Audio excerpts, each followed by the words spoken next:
Olá, começamos agora mais um Frente a Frente. O nosso entrevistado hoje é o ambientalista Ricardo Ramalho, diretor do Instituto Terra Viva. 5 de junho comemora-se o Dia Mundial do Meio Ambiente e Ramalho fala, entre outros assuntos, sobre a crise ambiental no Brasil, sobretudo agora na gestão do ministro Ricardo Salles, e as questões relacionadas aos pesticidas na agricultura que colocam em risco a saúde da população. Bem, professor Ricardo Ramalho, eu agradeço antecipadamente a sua presença mais uma vez aqui no Frente a Frente e comecemos por essa questão dos agrotóxicos. Sobre o controle da poluição por agrotóxicos, pode-se dizer que ainda há muitos desafios a serem enfrentados no país? Bom dia, Gorete. Bom dia a todos que nos assistem. Um abraço fraterno, eminentemente fraterno, nessa hora tão difícil para todos nós do planeta Terra, com essa crise sanitária que nos assola. Realmente, os agrotóxicos, dentro desse contexto de poluição ambiental e de problemas ambientais tão, vamos dizer assim, tão intensos, como tem sido, sobretudo nos últimos dias, né? Eles têm um papel assim preponderante, um elemento preponderante, né? Em função, inclusive, da política que o governo, sobretudo o governo federal, de modo geral, os governos estaduais também não ficam muito atrás dessa performance, da política de uso de agrotóxicos de modo geral, né? Nos últimos dias, agora recentemente, uma pesquisa feita em frutas e legumes e hortaliças na Europa, feita pela Comunidade Europeia, detectou nos produtos, no caso, exportados para aquela região, resíduos acima da tolerância nos nossos produtos, frutas, sobretudo frutas e hortaliças. Isso não é bom para o agronegócio nem para a economia, terrível. consequentemente, não é, professor? Terrível. O pior problema é a questão do simbolismo. Às vezes não é nem a questão intrínseca, concreta, mas o simbolismo. Nós já estamos numa ciranda de denúncias ambientais, de desmatamento, de incêndios. Aí ainda se acrescenta essa outra vertente que é ruim para a imagem do país, para a imagem do agronegócio, inclusive, né, das exportações. Hoje nós temos o papel das importações dos produtos agrícolas, é muito importante na nossa economia, isso é indubitável, seja ela qual for. Então, qualquer notícia dessas que nos remete, mais uma vez, para a contramão da história, que é toda essa preocupação ambiental, é vir para o nosso país, para a nossa economia, para o setor agrícola, sobretudo, né? Então, os agrotóxicos é mais um elemento nesse contexto, nesse balaio de negatividades, né, do nosso país em termos de imagem do país, né? Outro dado, assim, não é nem interessante, eu diria, um dado preocupante, continua sendo a liberação, né, desenfreada de novos agrotóxicos. Pode-se até dizer, você ter uma ideia, a gente fez uma continha rápida, a quantidade de agrotóxicos liberados nesse governo dá uma média de 1,5, mais ou menos, um agrotóxico e meio por dia liberado por essa gestão, esse governo, né? Pode-se até dizer, não, mas aí são repetitivos, são os mesmos princípios ativos, são os mesmos agrotóxicos, só mudam de nomes, por marcas, etc., concentrações. Mas a opinião pública, vamos dizer assim, de uma forma geral, essas nuances técnicas não são absorvidas pela população. A população entende né? Isso o consumidor, de modo geral, nacional e internacional, entende que é uma política que estimula o uso desses venenos. E a gente aproveita, agora, para dizer que a nossa campanha, a nossa luta, não é pela absoluta, vamos dizer assim, extinção de todos os agrotóxicos. Seria insensatez de nossa parte. Nós temos que ter um longo caminho de transição e temos que admitir ainda o uso desses venenos, desses agrotóxicos. É um longo caminho pela frente, né? Por exemplo, vamos lá para uma questão prática. A questão da dengue. Como é que a gente hoje dissesse está proibido todo e qualquer agrotóxico, qualquer veneno? Como é que a gente teríamos sucedâneo biológicos, etc., que pudesse controlar o mosquito da dengue ou da chikungunya? Claro que não. Então, a nossa luta é, sobretudo, contra os abusos, né? Contra uma política que estimula o uso desses venenos. E aí nós temos mecanismos concretos, correto?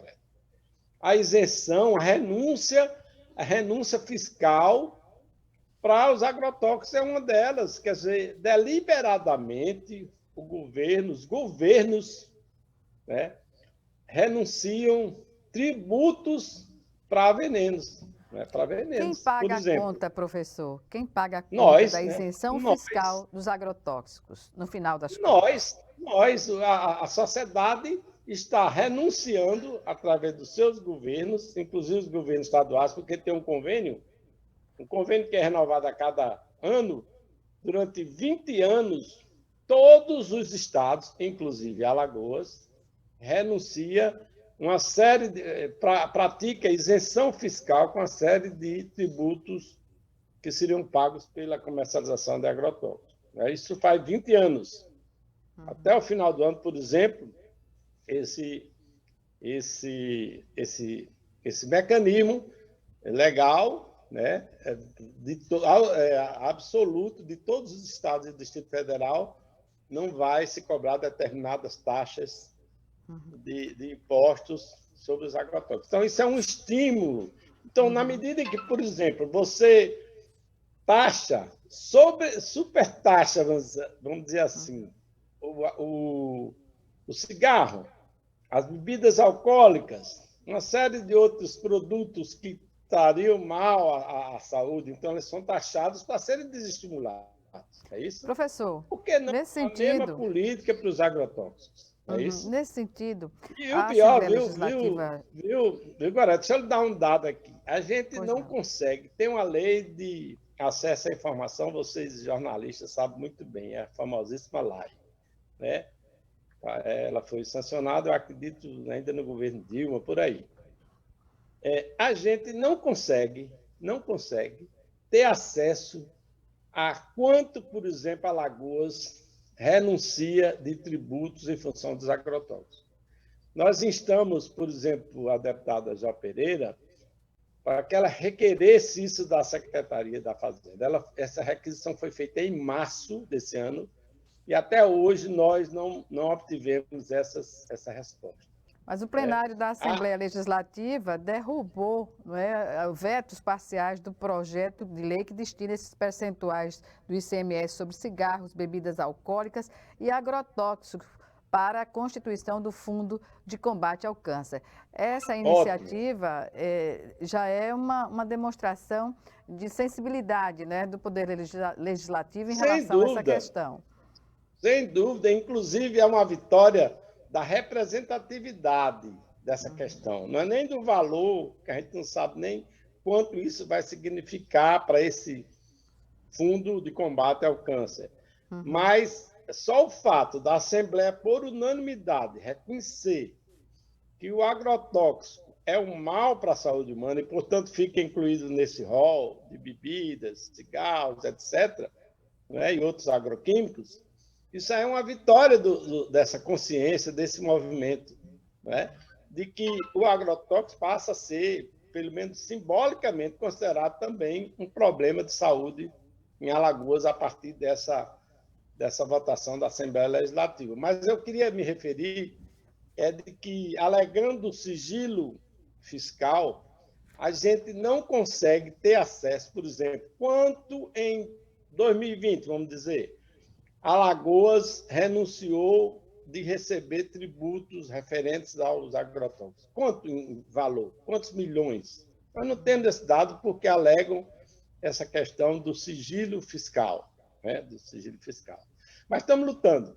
Tem um estudo hoje recente, feito através do IBGE, é uma estimativa, que diz que Alagoas perdeu em 2020, por ano, desculpem, não tem assim uma precisão de ano, perde em torno de 30 milhões de reais com essa isenção fiscal dos tributos sobre os agrotóxicos, né? Então, voltando um pouquinho à pergunta que você faz, nós temos uma política pública, de um modo geral, no nível federal, estadual e até municipal, de estímulo ao agrotóxico. E a gente quer o desestímulo, a gente quer apontar outros mecanismos de controle dos insetos nocivos, dos insetos concorrentes, das bactérias, dos fungos, que não sejam exclusivamente via aplicação de venenos no nosso meio ambiente, no nosso agroecossistema, né, prejudicando as pessoas, prejudicando o consumidor, prejudicando, inclusive, a biodiversidade tão realçada agora com essa questão da pandemia. Pois é, mas o próprio Supremo Tribunal Federal já tinha arguido a inconstitucionalidade dessas isenções fiscais, não é? E não é ainda nada não. novo. Ele tem uma ação já de 4 anos que tramita no Supremo. O relator é o ministro Edson Fachin. Ela veio à baila, vamos dizer assim, julgamento, há cerca de 6 meses, eu acredito. O próprio relator votou favorável pela derrubada da questão da renúncia, da isenção de agrotóxicos. Um segundo ministro, que não me ocorre agora, votou favorável e o julgamento foi interrompido a pedido de vista de um outro ministro. Então, está nesse compasso de espera essa questão da isenção, da renúncia fiscal dos agrotóxicos no Supremo. Então, a sociedade, a campanha, tem pressionado, né, inclusive os ministros, para que isso volte à pauta e seja definitivamente julgado. Infelizmente, ainda não tivemos essa conclusão. Uma recente, vamos dizer assim, vitória nesse campo judicial foi o banimento, né, do paraquat, né? Isso era um processo que havia já 5 ou 6 anos, né? O lobby dos agrotóxicos foi adiando vamos dizer, esse banimento e agora há poucos meses se conseguiu realmente está banido o paraquat, porque é um produto já proibido na maior parte condenado, do mundo, né? E agora foi, né? Esse paraquat, mas vocês veem como eles são, viu? Agora, um detalhe. Eles pediram 3 anos, quando foi para, vamos dizer assim, se adaptar. Depois chegou esse ano, eles pediram mais 1 ano, e aí não conseguiram, mas conseguiram que o estoque de paraquat que existe no país, guardado, sei lá, ele possa ser usado. Então, a gente ainda não pode, felizmente, já é uma vitória parcial, mas não pode mais importar paraquat, enfim, comprar paraquat de fora, nem fabricar aqui no país. Pois bem. Mas pode ainda usar os estoques de paraquat que estão no país ainda. Eu acredito que em poucos meses a gente vai se livrar definitivamente dele. Professor, vamos chamar agora o nosso primeiro intervalo e o Frente a Frente volta em 1 minuto. Até já.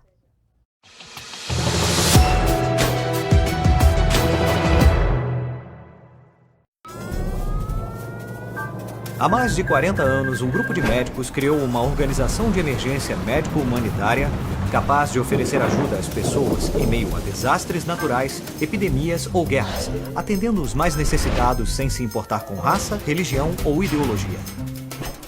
Hoje, Médicos Sem Fronteiras envia equipes totalmente preparadas para responder a emergências por todo o mundo. Nossos profissionais são financiados por pessoas como você e eu. Conheça-nos, participe, apoie, porque juntos chegamos mais longe.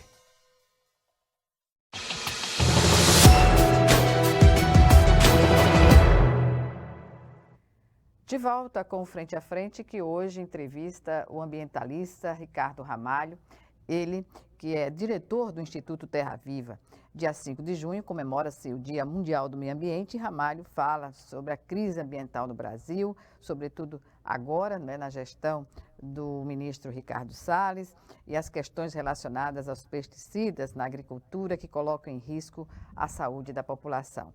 Professor Ramalho, em relação a essa questão dos agrotóxicos na agricultura e na pandemia, observa-se que a população, na verdade, o consumidor em geral, não digo as camadas mais populares, né, fizeram justamente o caminho da alimentação orgânica ou natural, né?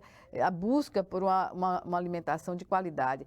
Isso pode influenciar, digamos assim, o setor a não insistir na abundância do agrotóxico nas plantações?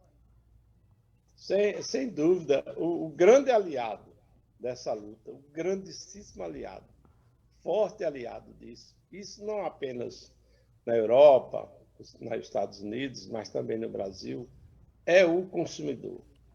Isso é que vai está fazendo essa revolução, vamos dizer assim, pela opção da alimentação natural, da alimentação orgânica.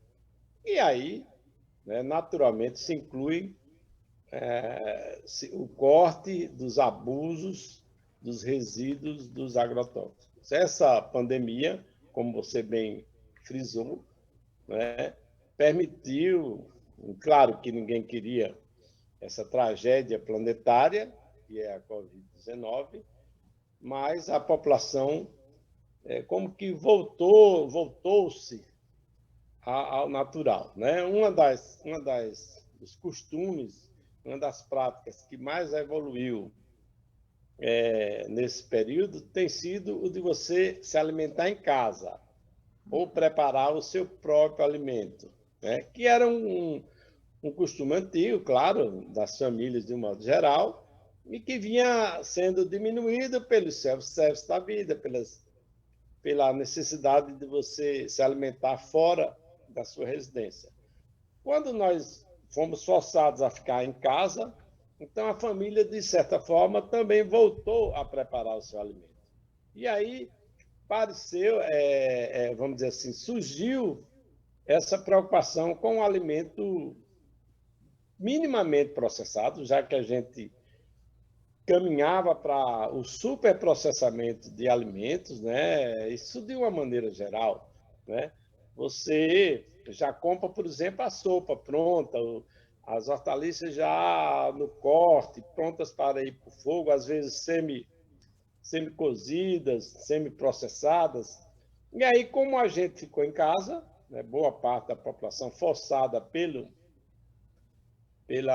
Covid, voltou a fazer os seus alimentos em casa. E levou essa população na busca desses alimentos naturais. E, obviamente, né, houve a preferência pelos alimentos, vamos dizer, até mais naturais, não apenas orgânicos, do ponto de vista de certificação, mas também os orgânicos, né?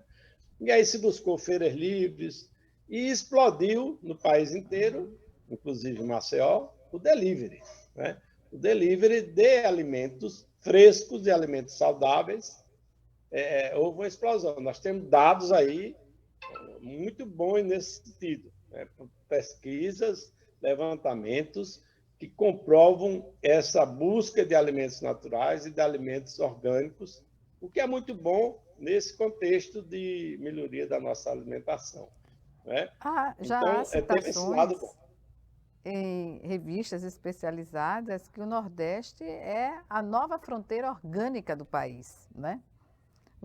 Sobretudo nas regiões do Vale do Rio São Francisco. Pois é, de repente o orgânico, e aí eu não quero entrar nessa questão ideológica, Goreto, mas o capitalismo ele se reinventa de uma maneira brusca, não é isso? E surpreendente, né? Sobreviver enquanto sistema, né? Predominante, etc. E o capitalismo está descobrindo, os grandes produtores estão descobrindo que produzir, isso é bom, eu não acho ruim, não, que você produzir orgânicos é bom, inclusive, para o bolso, né? Porque eles passam a ter também a preferência do consumidor, eles querem vender. Né? Professor, a Europa quer orgânicos, os Estados Unidos quer orgânico, o brasileiro quer também. Capitalismo em países em desenvolvimento é uma coisa, em países desenvolvidos é outra realidade, né? Exatamente. E tem outra questão é que no Nordeste também nós temos um percentual altíssimo de agricultores familiares. Né? E por uma questão de tradição, vamos botar aspas aí, de não se... de um pequeno uso de tecnologias modernas, como eles chamam, os convencionais, a gente tem aqui um potencial muito grande de produção orgânica. Se eu não me engano, cerca de 1/3 das unidades produtivas certificadas como orgânicas do país eles estão na região Nordeste. Né? Isso é um indicador interessante, né? E quem sabe, né, a nossa região possa descobrir mais esse potencial, mais esse caminho, né, para se desenvolver de uma forma saudável, equilibrada, vendendo saúde, né, não apenas ganhando dinheiro por ganhar, mas ganhando o seu dinheiro, porque nós estamos nesse sistema, claro, monetário, temos que ter dinheiro, mas tendo consciência tranquila, dormindo tranquilamente de que está vendendo um produto que é bom para a saúde de quem está consumindo e quem está comendo esse alimento. Pois é, a aceleração do mercado de orgânicos, surpreendentemente, está nos grandes centros, mas também está interiorizando, né? Já se percebe que tanto nas capitais quanto no interior do país, é uma tendência que tende a se consolidar. Sem dúvida, sem dúvida. Claro que eu diria que nós temos dois movimentos que vão se encontrar, né? A população, vamos dizer assim, mais urbana das capitais dos centros urbanos, essa população tem mais, vamos dizer assim, acesso a essas informações dos males dos agrotóxicos, dos benefícios dos alimentos orgânicos, não apenas para a nossa saúde, mas eu sempre acho que comer, se alimentar, comprar é um ato político. Político no sentido de que você está ajudando, sendo favorável a um modelo mais socialmente adequado, é isso, na medida que você compra, que você gasta o seu dinheiro. Então, a população urbana anda nesse sentido. Já a população interiorana, ela ainda segurou muito a questão tradicional do alimento, né? Não houve essa corrida para a alimentação fora de casa, vamos dizer assim. Ainda é muito comum as famílias se alimentarem em casa, né? A questão da própria mulher mesmo, aí é outro lado da questão do machismo, etc. Mas a mulher produzir o seu alimento para a sua família ainda é muito forte isso no interior. A preocupação, inclusive, com a medicina culinária, não é, professor? Culinária, isso. Aquela coisa de Hipócrates, né? Faça do alimento o seu remédio. Né? Então, esses dois movimentos, galera, são movimentos que se encontram e favorecem o crescimento do consumo e da produção orgânica no Nordeste, sobretudo, que é o que a gente está se referindo. Professor, agora falando sobre o Dia Mundial do Meio Ambiente, né, 5 de junho, e as discussões hoje que estão na ordem do dia estão relacionadas justamente à gestão do meio ambiente no Brasil. Como o senhor, na condição de ambientalista, vê a situação do Ministério do Meio Ambiente com as acusações que pesam sobre o ministro Ricardo Salles? Eu vejo com muita tristeza, independente do governo que esteja à frente, eu vejo com muita tristeza que a política ambiental, de um modo geral, né? Até porque essa questão dos agrotóxicos está mais ligado ao Ministério da Agricultura, Pecuária e Abastecimento, cuja sigla é o MAPA.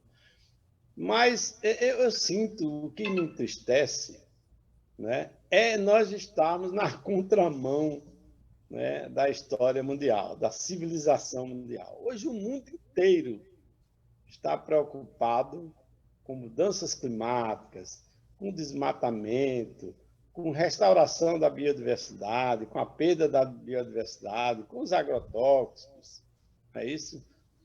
Toda essa questão ambiental é uma preocupação do mundo político, do pensamento civilizado da maioria das nações do mundo inteiro, né? Seja, inclusive, a China, por exemplo, que adota um modelo socialista, seja os Estados Unidos, com sua exacerbação do capitalismo, seja a Europa, com a mescla do social-liberalismo, etc., etc. Mas, de um modo geral, a consciência, né, é de que o mundo tem que estar preocupado com a exaustão dos seus recursos naturais. E a gente não vê, infelizmente, né, essa preocupação aqui no país, né? Demonstrada na forma de comunicação do próprio governo, é isso, que apregoa e vocifera com conceitos absolutamente estapafúrdios de preservação ambiental. A gente vê com muita tristeza, né? E o atual ministro, né, o Ricardo Salles, vamos dizer assim, é o símbolo maior dessa questão, dessa política antiambiental, vamos dizer assim, que é praticada no país. Então, ele é visto, de um modo geral, pode analisar aí as posições dos países, ele é quase uma unanimidade contra essa questão. É meio que paradoxal, né, que você enxergue no ministro do Meio Ambiente, que parece que é aquele anteparo, ou precisa ser um anteparo para essas questões de desequilíbrio ambiental, e o Ricardo Salles, infelizmente, internacionalmente, né, e aqui internamente também, é difícil, é uma unanimidade contra. Você não encontra segmentos no país, inclusive do agronegócio, que aplaudam tem sido ou que nocivo apoiam ao a postura agronegócio, dele. né? Porque as commodities estão Porque aí. atrapalha. Isso, Exatamente. atrapalha porque as commodities são negociadas nas bolsas de valores. E as bolsas de valores, não precisa estar falando da economia aqui, mas a bolsa de valores, quem é que alimenta a bolsa de valores? São os investidores, os pequenos e grandes e médios investidores. E eles estão preocupados com a questão ambiental. Então, eles não querem investir, não querem apoiar políticas contrárias ao que eles pensam e o que até atrapalham os ganhos dele em termos de ações. Enfim, Pois é. O fato de o Brasil ser signatário de muitos tratados internacionais e, paralelamente, está acontecendo essa desconstrução da política ambiental, eu pergunto, e a questão das commodities também, porque tudo gira em torno da economia, mas uma economia limpa, né, digamos assim, que não, no caso da agricultura, que não penalize a população. Portanto, eu pergunto, isso é uma questão, na sua avaliação, que vai ter uma definição, porque o Brasil não pode continuar nessa condição, né, de se colocar contrário à determinação que ocorre em nível mundial. Eu tenho a esperança de que os diversos setores preocupados com o país, independente de rótulo ideológico, e dessa coisa meio que maniqueísta, de quem é contra e quem é a favor, ele possa... teremos aí, sem dúvida, uma ruptura eu acredito, né? E penso no desgaste desse ministro é muito grande, né? Em todos os setores, inclusive dos mais conservadores, né? Como é o caso do agronegócio. Eu acho, Gorete, que o processo é parecido com o que ocorreu com o Ernesto Araújo, né? do Relações Exteriores, do chanceler, né? Que também era uma das unanimidades contra desse governo, né? No nível internacional e no nível nacional. E aí, de certa forma, uma grande pressão política dos setores econômicos, do agronegócio, né? Da questão de saúde, fez com que ele saísse do governo. Eu acredito que pode ocorrer o mesmo processo com a questão da substituição do Ricardo Salles, do Ministério da Agricultura, aliás, do Meio Ambiente. Né? Eu acredito que a gente caminha para isso, né? Porque, como você bem disse, o mundo gira. Inclusive, é o que se fala hoje no setor conservador, eles estão inventando novos termos, novos conceitos, para se achegar ao que a gente defendia há décadas, o movimento ambientalista defendia há décadas, e eles estão se chegando, mas para não dizer assim que baixou as armas, ensarilhou as armas, eles começam a inventar novos conceitos. O que predomina hoje é a chamada bioeconomia, né? Bioeconomia é essa visão de mundo em que também é levado em consideração as questões ambientais, né? O próprio agronegócio já está entrando nesse barco aí, entendendo que é preciso modificar, nem que seja um processo de transição lento, mas é preciso modificar. Professor, vamos agora para o nosso segundo e último intervalo, para o último bloco do Frente a Frente, que recomeça em 1 minuto. Já, já.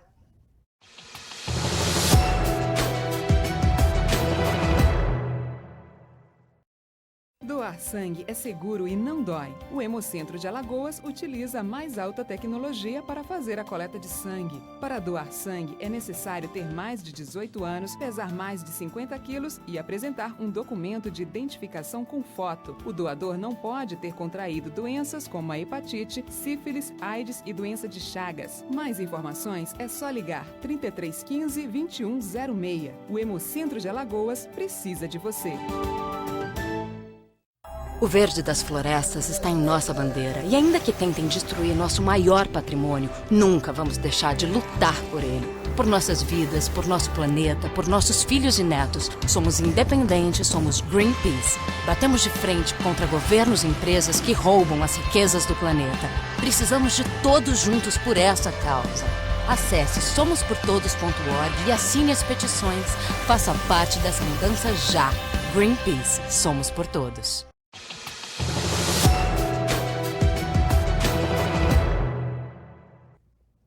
De volta para o último bloco do Frente a Frente, que hoje recebe o ambientalista Ricardo Ramalho. Ele que é diretor do Instituto Terra Viva.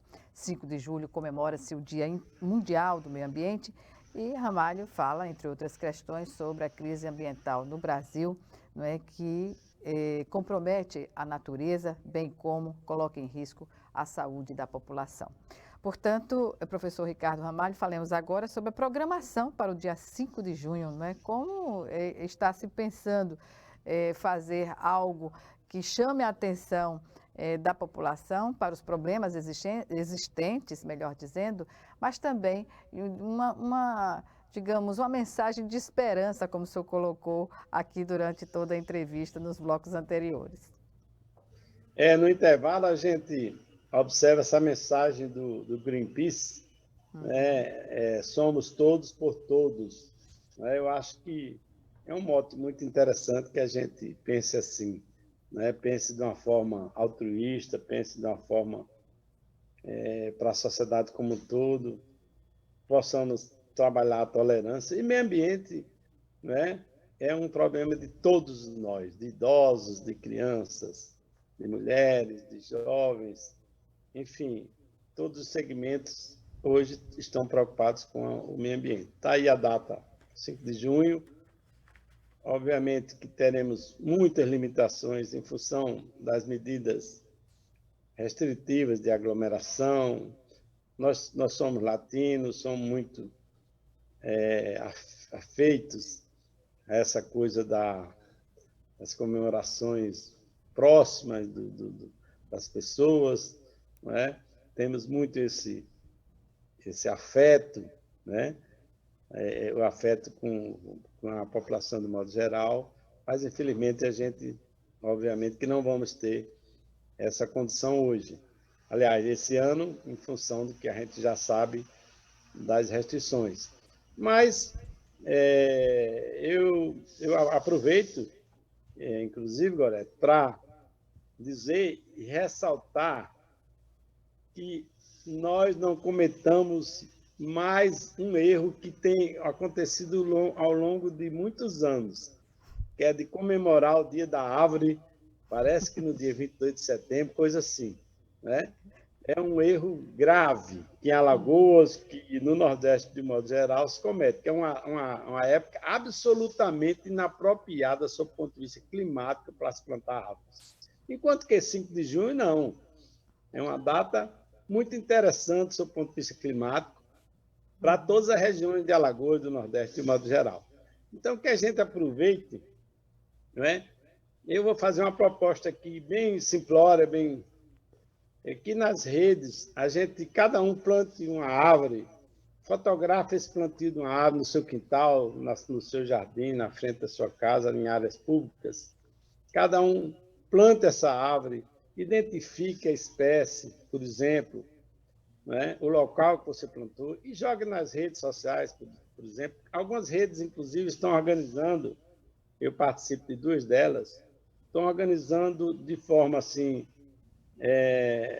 bem trabalhada, tipo um concurso, em que você vai fazer isso, você vai plantar uma árvore, né, daquele seu bioma, se for a Caatinga, será na Caatinga, se for Mata Atlântica, será a Mata Atlântica, vai fotografar, vai dizer onde plantou, vai dizer a espécie e vai dizer, obviamente, a autoria daquele ato. Então, e aí joga na rede social, quem sabe um grupo possa fazer um concurso de fotografia, premiar simbolicamente as melhores fotografias. Fica essa ideia, né, para a gente, quem sabe, trabalhar até o dia 5 de junho. Né? Professor. Minha esperança, viu, Gorete? Minha esperança é de que a gente possa fazer esse trabalho realmente de formiguinha, esse trabalho pequeno, mas que tem aquela coisa de agir localmente e pensar globalmente, né, com atitudes dessa natureza. Né? Pois bem. E pela natureza. É interessante colocar essa postura de participação efetiva, né, para o Dia Mundial do Meio Ambiente. Agora, seria oportuno também sugerir que as pessoas, já que o dia vai cair no sábado, não é? Se não me engano, né? Vai cair no sábado, de ter uma programação alinhada com a natureza, né? E aí fazer visitas a parques, compreender a importância da natureza na nossa vida, que é corrida na vida moderna, mas dá uma parada. Eu acho que a própria pandemia, esse período de pandemia pode criar uma condição objetiva nesse sentido, né? Perfeitamente. Esse retraimento, esse fato da gente ficar em casa, em família, propiciou que a gente pense mais, se sensibilize mais. E a gente propõe até que a gente trabalhe essa questão sensorial, né?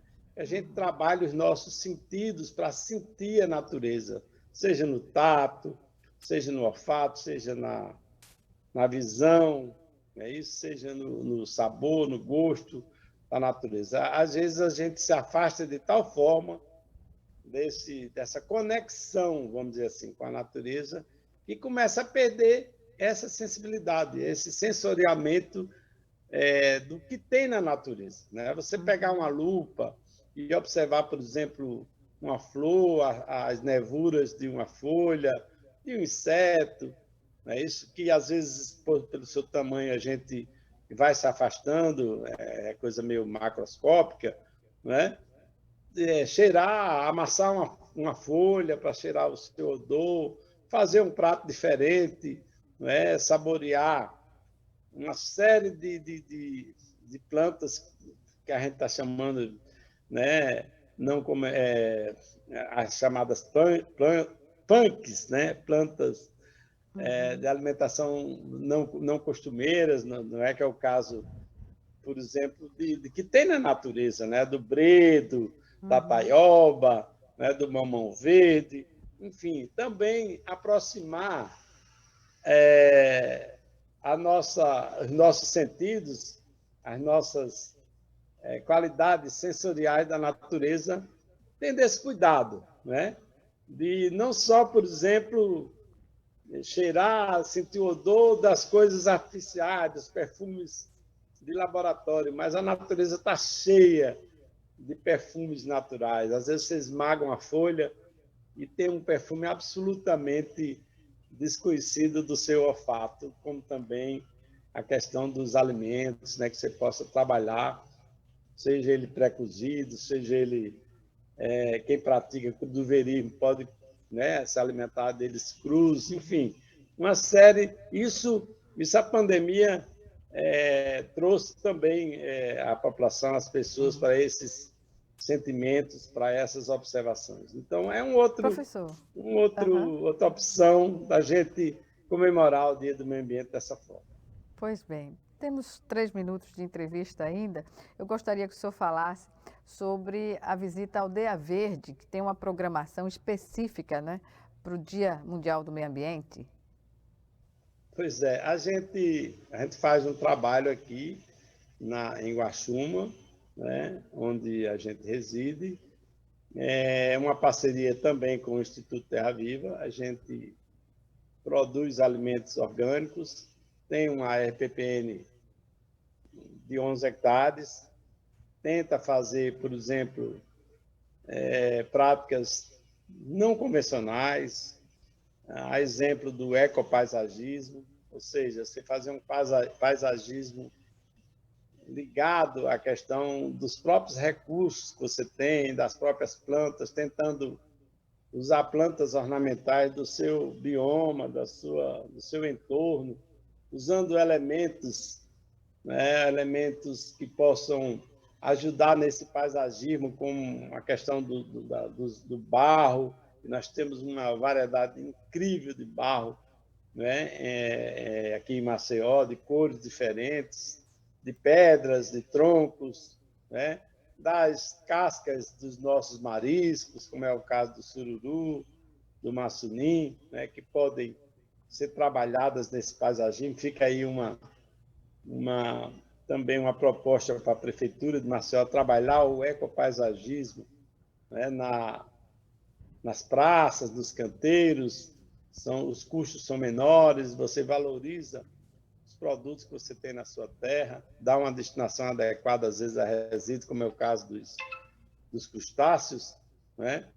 Enfim, eu acho que o trabalho que a gente faz na Aldeia Verde é nesse sentido, de demonstrar que é possível a gente conviver. Aqui é uma área relativamente quase urbana, eu diria, é periurbana, mas a gente resiste nessa tentativa de uma vida mais conectada com a natureza. Professor. E assim, pois não. Não, pode continuar, concluir. Pois é, e aí no dia 5 de junho nós estamos fazendo uma visita guiada aqui à Aldeia Verde, né? Ela será iniciada às 8 horas e com previsão de conclusão às 11h30. E nessa visita nós vamos tentar realçar esse contato que você deve ter usando os seus sentidos, né? Na observação intrínseca dos processos naturais, né? Como a gente já se referiu, pela visão, pelo tato, pelo olfato, pelo sabor. Então, vocês também estão convidados para isso. Pois bem, professor, eu quero agradecer. Infelizmente, chegamos ao final da nossa entrevista e quero agradecer a sua participação hoje aqui no Frente a Frente. Até uma próxima oportunidade e obrigada. Obrigado também. Um abraço fraterno. Obrigada. Idem. Obrigada a você também que nos assistiu e até o nosso próximo encontro aqui, frente a frente, também com você.